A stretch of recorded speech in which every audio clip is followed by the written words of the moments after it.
How is it GE still stays cozy with the White House when it flagrantly ignores the White House? The company the International Business Times called, and I quote here, the Jedi master of avoiding U.S. taxation, increased its tax-free foreign holding to $108 billion last year from $94 billion the year before. Gee, and get this, it's not just GE.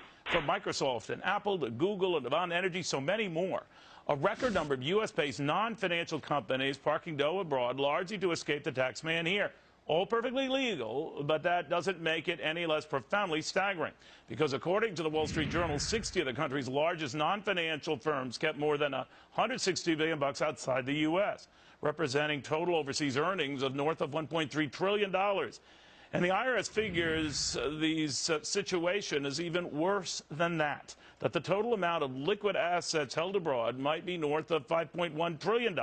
Or put another way, for every dollar a U.S. company held inside the country, it held $3 outside the country.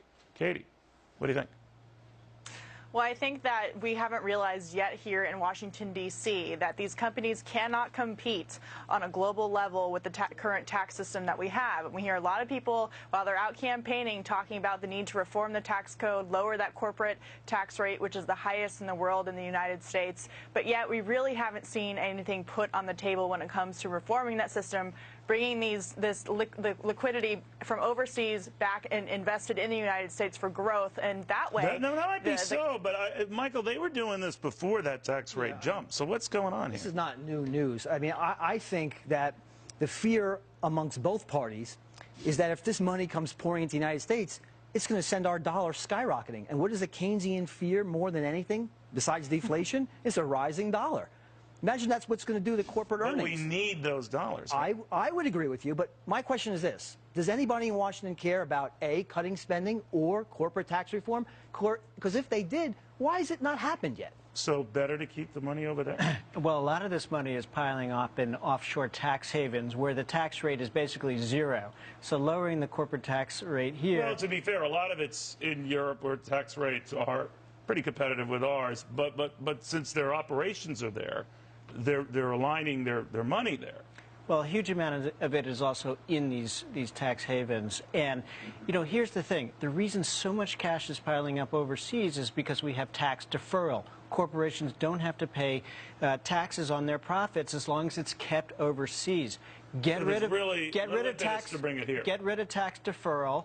Make them pay taxes now on their profits. We won't have this problem. Isn't that where they want the money, though? These corporations want their money overseas where the growth is, right? Mm-hmm. Where the consumers are better in position to handle the debt situation that they have. Well, in part, yeah. Mm-hmm. But, Katie, I could flip it around and say the one industry that's keeping its money largely here and getting taxed through the schnooker here is the oil industry. Now, they make a lot of money, but they're the only industry that pays at or close to the top rate of now north of 39%. No one, of course, you know, gives them a pat on the fanny, maybe a kick in the fanny. But I'm just wondering about the mixed messages that sends. Well, I would say that it's a little ironic that the Obama administration is always demonizing the oil companies who are actually paying that almost 40% corporate tax rate here in the United States and providing good, decent, and well-paying engineering jobs. But this is accelerating, right? Exactly, but we have companies like General Electric staying overseas and not bringing those jobs back home. True. So I have so many worries on my list. This is probably down on the ladder. This is down on, all right. Are you worried about this? Because it's money that you could spend. You look, I mean, the big problem is corporate tax revenue used to make up a pretty sizable slice of all federal revenue. Now corporations are paying very low taxes by historical standards. Individuals are picking up the piece, picking up the difference here. All right, guys, thank you very much. But Neil, sorry, Katie, we're going to go to a quick break here and pay our bills, even though Washington can't.